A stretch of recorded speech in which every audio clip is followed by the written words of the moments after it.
David Brooks, the New York Times columnist, wrote an article this past week, and it's called "The 5 Lies That Our Culture Tells Us." And one of those lies is this, namely that you can find your own truth. Not only that you can find your own truth, but it's up to you to find your own truth. And to that lie in our culture, that our culture tells us, he writes this: everybody chooses his or her own values. Come up with your own answers to life's ultimate questions. You do you. The problem with this is that unless your name is Aristotle, you probably can't do it. Most of us wind up with a few vague moral feelings, but no real moral clarity or sense of purpose. Now, what is troubling to me is it's not just a lie of the culture, but I believe also it's a lie in the church. I mean, haven't we all heard people, even friends, even believers, say, hey, you just do you? And what's troubling about that is that Christ did not live, die, and rise again that we can do us, but He lived, died, and rose again that we can do Him. It's by finding our identity in Him and by translating life and reality through the lens of His life, death, and resurrection that brings real meaning and identity to us. It's not us looking within us, it's us looking within Jesus. But the only way that that makes sense is if Jesus really rose from the dead. You see, the gospel writers and the other apostles, they were arguing not for a metaphorical or hypothetical resurrection. This wasn't just a principle of life, but this was a reality to them. They were arguing for a literal, physical resurrection. And it's, even if you don't believe it this morning, it is evident, even just from a cursory literary glance at the text, that this is what they were proposing. They weren't proposing anything metaphorical or hypothetical. Got that jelly bean? I am so, get them all. Get them all. That's what I absolutely. You can't let a good jelly bean go to waste.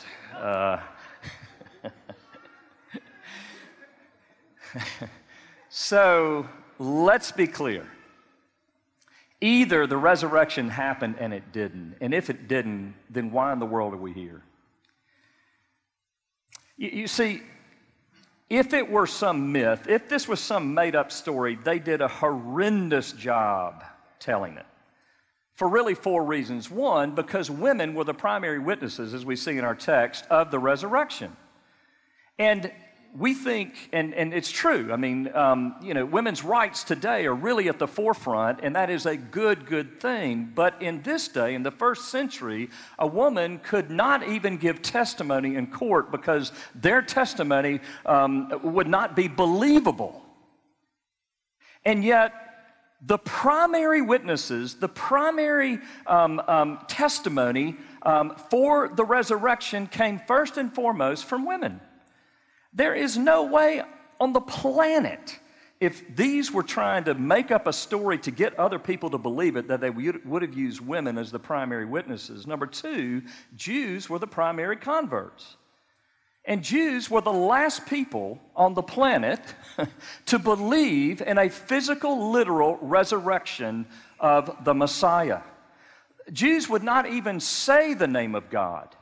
Even today, Jews write the word God, G-D. Why? Because they have such a transcendent view of God. God does not take on flesh. God does not dwell among us. God does not eat fish on the seaside. God does not fish. God does not do any of the things that we see Jesus doing. And yet, overnight, Jews are believing that their whole paradigm of who God is and what He's like changes on a dime. Why? Because the resurrection was real. You see, if it was myth, if you look at people today that study how cultural beliefs come to be, it's always over time. Somebody makes some ridiculous radical statement, and everybody goes, forget him. But there are a few people that go, okay. And then they start gathering. And then after a while, it becomes a movement, and it's mainstream culture. But nothing happens overnight like this. And yet it happened overnight. Why? Because it was true. That's the only explanation. And then thirdly, the gospel accounts are way too detailed to be myth. I mean, who in the world in their right mind would tell us that the women come back, tell the disciples, and what does Luke say the disciples think about this whole message that Jesus rose? They thought they were, remember the words? Idle tales.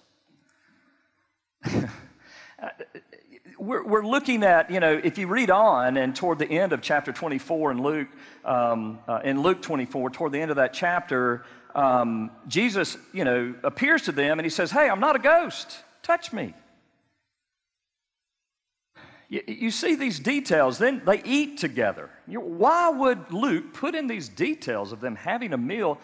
Because he had one agenda, and that was to show that this Jesus who had died rose. And then fourthly, Jesus appeared to over 500 people. We see this in 1 Corinthians 15 verse 6. Paul wrote, then he appeared to more than 500 brothers at one time, most of whom are still alive, though some have fallen asleep. What is Paul saying? He's saying, look, if you don't believe me, go ask the 500 that are walking around that saw him. I mean, this literally happened. And so what we have to see this morning is if it happened, then what is the impact on us as Christians? You say, Richard, your message is not to be for us Christians. You're supposed to get those people that come to church once a year. But I believe there is a tremendous deficiency in the theology of the resurrection in the church today. And it's evidenced by how we live. So we need to hear the message before we tell anybody else. And the first thing that we need to see is that the resurrection of Jesus cures us, heals us of our deep FOMO, fear of missing out.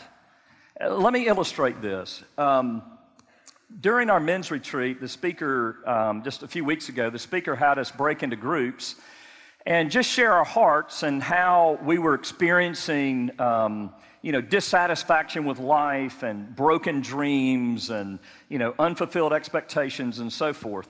And one of the men in our group of four, about my age, maybe a little older, maybe a little younger, said, I really thought that by now I would have accomplished a whole lot more than I have.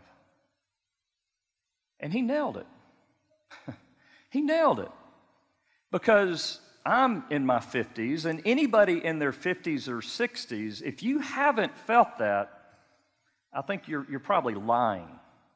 Because, we've come out of the locker room, we've lived and played the first two quarters of life, we've gone through halftime, and we know we're at least in the third quarter, if not the bottom of the fourth. And this fear can grip us. We've seen it. Why do marriages 20, 30 years in all of a sudden dissipate? It's FOMO. It's, I haven't been satisfied. I've been in this marriage and it's not satisfying me, so I'm going to try another marriage. I'm going to try another woman. I'm going to try another man.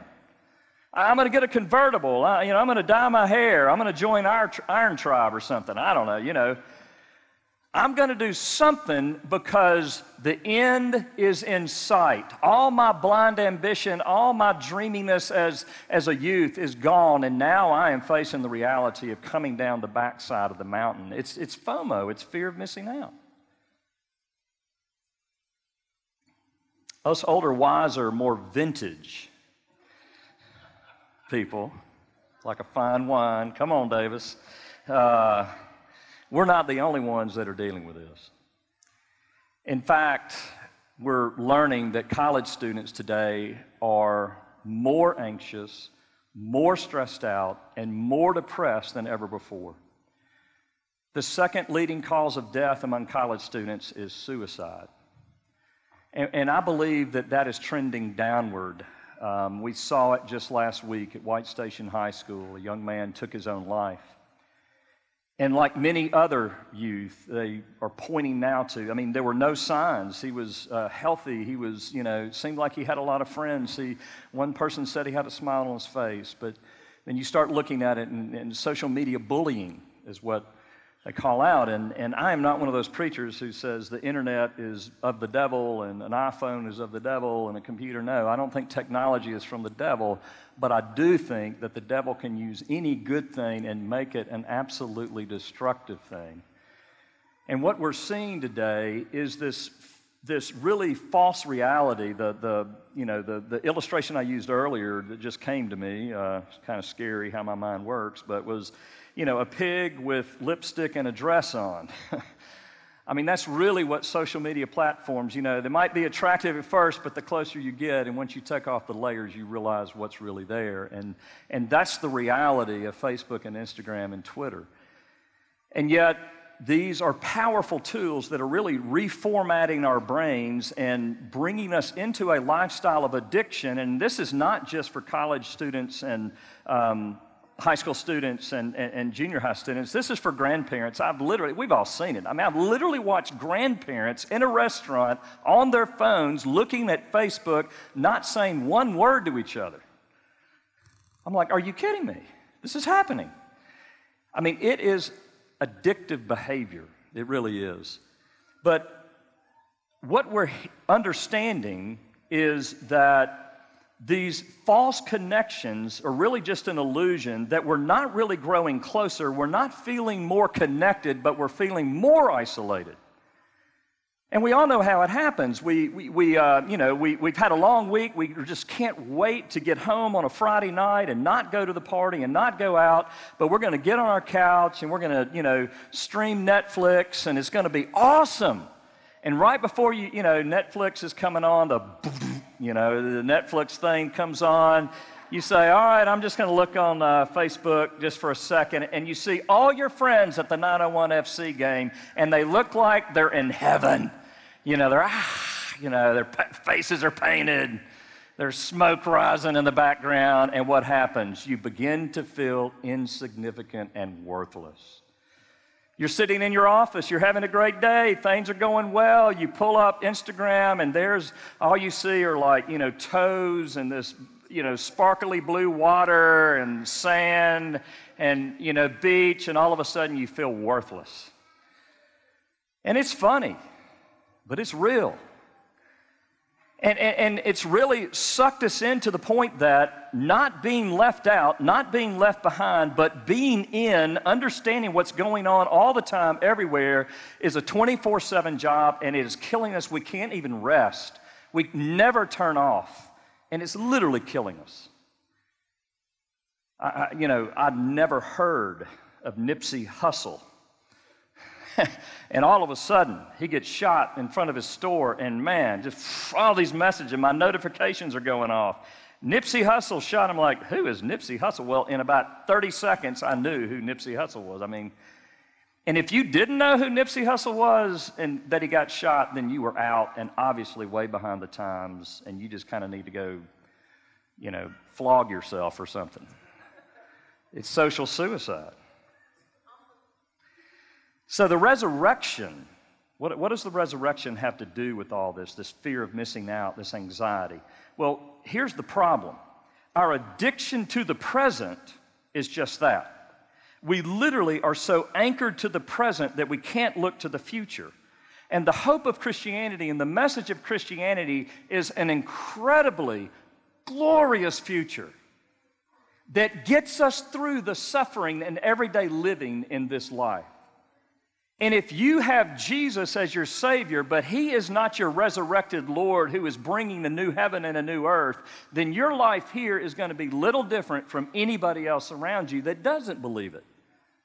And so you can't just be consumed with the moment. You can't just be right here and what's happening. Oh, I got to know. I got to keep reading. I wake up in the middle of the night. Oh, I got to pick up my phone. I got to know.